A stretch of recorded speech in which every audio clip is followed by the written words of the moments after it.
వాళ్ళు ఒప్పుకోవడం అవసరమా నాకు? నా బిలీవ్ నాకు, మీ బిలీవ్ మీకు. నేను అదే అన్నా, మీ బిలీవ్. మరి దేవుళ్ళు ముగ్గురు అని చెప్పాలి, దేవుడు ఒక్కడే. మేము అనం, మాకు అవసరం లేదు అది, మేము అనం. మీ మీ యొక్క గోమాత ఉంది, మీరు పూజించుకోండి. మీ రాముడు ఉన్నారు, మీరు పూజించుకోండి. కృష్ణుడు ఉన్నాడు, మీరు పూజించుకోండి. పాప వాళ్ళని మనం ఏమనకూడదు.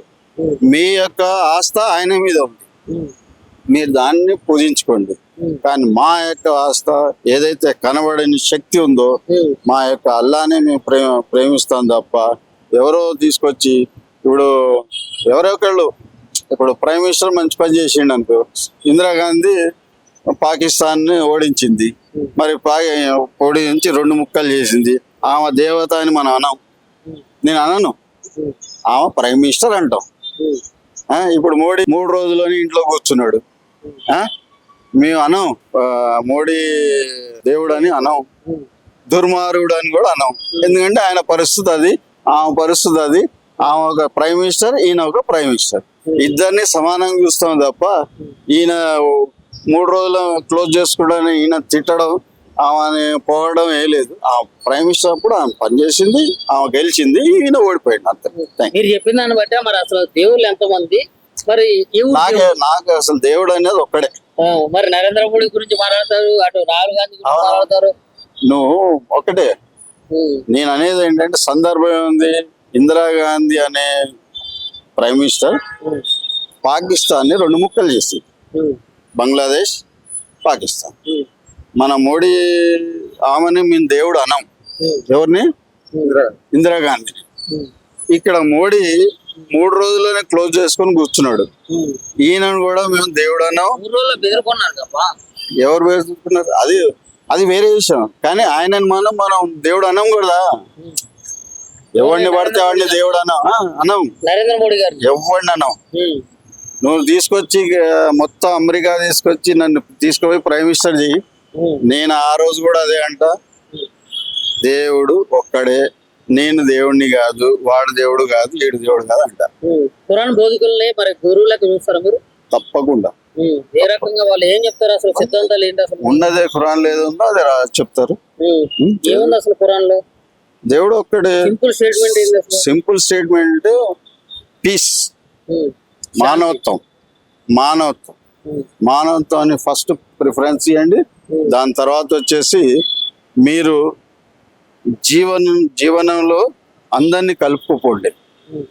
మీరేదో జీవితం నడుపుతున్నారో దాన్ని అందరినీ కలుపుకోండి. భేదాలు, దేశాలు ఉంచుకోకుండా అందరినీ కలుపుకోవడం అనేది మార్గం. అది అందరూ ఒక్కటే. ఎందుకంటే మా యొక్క ఏమంటే ఆదం అలైహిస్సలాం ఫస్ట్ మన ప్రవక్త, మెసెంజర్, ఆయన బిడ్డలం. మన మీరు కూడా అదే బిడ్డలు, నేను కూడా అదే వాళ్ళ వారసులమే మనం. కాకపోతే 4-5 ఒక కుటుంబం ఉంటే 5 ఉంటే 10 మంది ఉంటే వేరే వేరే దిక్కు వెళ్తారు. ఆ దిక్కుకి వెళ్ళిన వాళ్ళమే మనం అందరం. మీరు అటు వెళ్ళారు, మేము ఇటు వెళ్ళాము, వాడు అటు వెళ్ళిండు అంతే. కానీ అదే అంటున్నా కదా, స్వప్న మాలిక్ ఏకే. నువ్వు అడుగుపోయినా దేవుడు ఒక్కడే. కానీ మా మాలిక్ అల్లా అనేది ఏంటి? Power, universal power. ఎవరైతే నన్ను అదన్నీ ట్రాన్స్ఫార్మర్ ఏముండదు, అది పవర్ అనేది పవర్ అంతే. పవర్ అనేది మీకు ట్రాన్స్ఫార్మర్ ఎగ్జాంపుల్ తీసుకుంటే పట్టుకుంటే కాలిపోతుంది, కానీ అల్లాని పట్టుకుంటే నువ్వు ముక్తి అవుతావు. అంటే స్వర్గానికి పోతావు అంతే. మరి ఏమన్నా ఏడపోవడం కాదు. అయితే నువ్వు పని చేయి, నువ్వు ఫస్ట్ కలమా చదువు, తర్వాత నమాజ్ చదువు, తర్వాత ఖురాన్ చదువు, తర్వాత నువ్వు నీ పక్కన ప్రేమించు, నీ ఇంట్లో మంచితనంగా ఉండు, నీ భార్య బిడ్డల్ని మంచి చూసుకో. ఆ రోజు నీకు జన్నత్ దొరక్కపోతే నీకు సుఖం దొరకకపోతే పైకి పోయిన తర్వాత ముక్తి దొరకకపోతే ఆ రోజు నన్ను పట్టు మళ్ళీ కిందకు వచ్చా మళ్ళీ నిన్ను నన్ను పట్టుకో మరి కానీ అక్కడ విషయం ఏంటంటే ఇప్పుడు రెండు తెలుగు రాష్ట్రాల్లో కూడా ఈ ప్రవీణ్ పగడాల విషయం ఏదైతే జరిగిందో దాని తర్వాత కూడా ఏది ఈ ముస్లిం సంఘాలు ఏవైతే ఉన్నాయో క్రిస్టియన్ సంఘాలు ఏవైతే ఉన్నాయో ఇవన్నీ కూడా ఈ ఒకటై హిందువుల మీద దాడి చేసే అవకాశం ఉందన్నట్లు కూడా బయట ఒక ప్రశ్న అయితే తిరుగుతా ఉంది. మరి ఎంతవరకు వాస్తవం మరి? ప్రవీణ్ పగడాల విషయం అదేంటంటే వాళ్ళ గురించి మనం ఎట్లా అంటే ఆయన ఒక ఫాస్టర్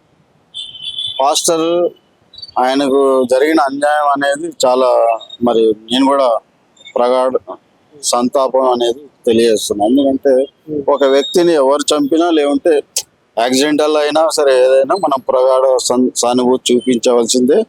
ఆయన ఫాస్టర్ కాబట్టి చాలా మంది రియాక్ట్ అయ్యారు. అలాంటి హత్యలు ఎన్నో జరుగుతున్నాయి ఈ దేశంలో. చాలా మందిని ఈ విధంగా మరి అణిచివేయడం జరుగుతుంది. మరి అందులో ఒక వ్యక్తి ఆయన కూడా మనం ఆయనకైతే సానుభూతిగా కాకుండా సానుభూతి ప్లస్ పగాఢ సంతాపం తెలియజేస్తాం. ఇప్పుడు ముస్లింలు క్రిస్టియన్స్ ఒకటయ్యి హిందువుల మీద దాడి చేసే అవకాశం ఎంతవరకు? ఎందుకుంటది అబ్బా, ఎందుకుంటది? అట్లా అంటే మా దాంట్లో కూడా ఎంతో మంది కొట్టి చంపారు. మీరు చంపారు అంతర్గతంగా ఉండదు అంటే అట్లా ఉండదు. ఎప్పుడైద్ది అంటే మరీ ఎక్స్ట్రీమ్లీ మీరు పోతే అప్పుడైతుంది. రోజు 10 మంది చంపడం వాంటెడ్లీ టార్గెట్ చేస్తే అప్పుడు ఏమైందంటే అందరికి అది ఏమంటారు ఇంటర్నల్ వార్ తయారైంది. కానీ అప్పుడు దాకా ఆ వార్ అవ్వకూడదు కూడా. అవ్వకూడదు అంటే అందరు కలిసి ఉండాలి. అంటే అంతర్గతంగా ఎవడే ఏకం అవ్వట్లేదు అబ్బా, అది తప్పు. నిజం కాదంటారు.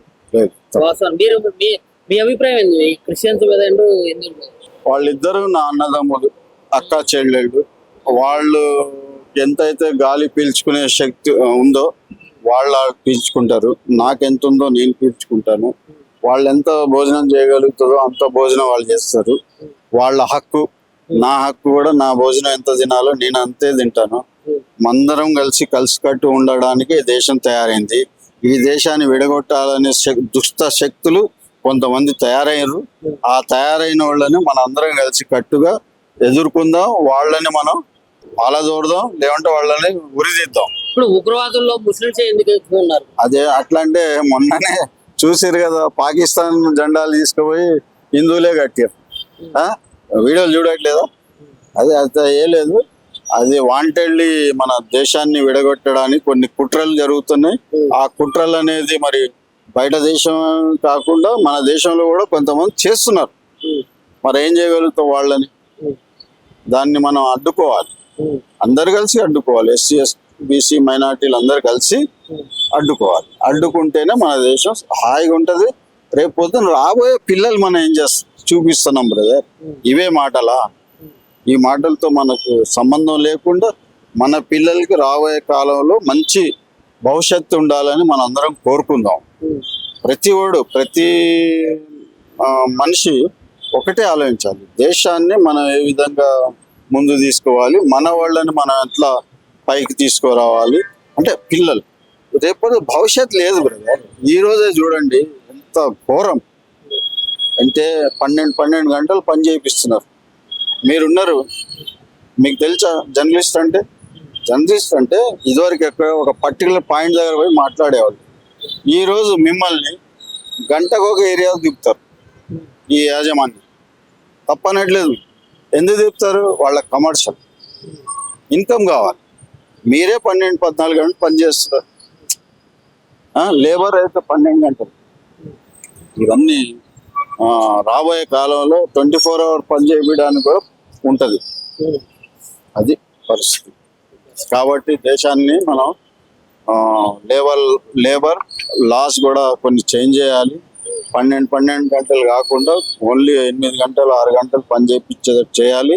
ఎందుకంటే మనం వచ్చింది పని చేయడానికి కాదు, లోకంలో వచ్చింది ఎందుకు వచ్చినాం అంటే ఎంజాయ్ చేయడానికి. ఏదైతే ప్రకృతి ఉందో అల్లా ఏదైతే ఇచ్చాడో, అంటే గాడ్ అనండి, అల్లా అనండి, మరి భగవాన్ అనండి, సరే మీరు వాళ్ళందరూ కలిసి ఎంజాయ్ చేయమని పంపించండి, కానీ మనం వాళ్ళని ఓ బానిసల్లాగా పాత జమానాలో 12 గంటలుగా 18 గంటలు పని చేయించేలాగా చేస్తున్నారు. కొన్ని ఈ విషయాల్ని మనం ఖండించాలి. మనకు ఓన్లీ 6 గంటలు లేకుంటే 8 గంటలు 10 గంటలు తప్ప మ్యాక్సిమం 8 గంటలు పని చేయించుకునేటట్టు ప్రయత్నం చేయాలి. ఎందుకంటే ఎంజాయ్ చేయాలి సార్. నీ వయసు ఎంత? 30 సంవత్సరాలు అనుకోండి. ఇప్పుడు నువ్వు 18 గంటలు 18 గంటలు నువ్వు పని చేస్తావు, ఇంటికి పోయి ఎక్కడ తింటావు, ఎక్కడ పండుకుంటావు చెప్పు? కాబట్టి నేను అనేది ఏంటంటే లేబర్ లాస్ కూడా కఠినం చేయాలి. మన యొక్క భవిష్యత్తు తరాలు ఎవరైతే పిల్లలు ఉన్నారో వాళ్ళకి ఎంజాయ్మెంట్ కూడా కావాలి జీవితంలో. మా అన్నమే కాదు, జీతమే కాదు, వాళ్ళు మా తల్లిదండ్రులతో ఎంజాయ్ చేయాలి, భార్య బిడ్డలతో ఎంజాయ్ చేయాలి, పక్కింటోటితో వాడు పని చేసుకోవాలి. అంటే కలిసి కట్టు ఉండే ప్రయత్నమే చేయాలి తప్ప ఈ ప్రభుత్వాలు ఏదైతే ప్రైవేట్ యాజమాన్యాలు ఉన్నాయో వాళ్ళు కుక్కల్ని చూసినట్టు మనోళ్ళని పాపం కష్టపెట్టిస్తున్నారు. కాబట్టి నేను దాన్ని చాలా బాధపడుతున్నాను. మీరు కూడా ప్రయత్నించండి. వాళ్ళకి తక్కువ పని దినాన్ని టైంని చేసి దినాలు కూడా తక్కువ చేయాలి. ఏంటంటే 7 రోజులు అంటే కనీసం 5 రోజులకి పని దినాలు పెట్టాలి. టైం కూడా తక్కువ చేయాలి. ఇంకా 2 రోజులు ఉన్నాయి వాళ్ళకి ఎంజాయ్మెంట్కి ఇవ్వాలి.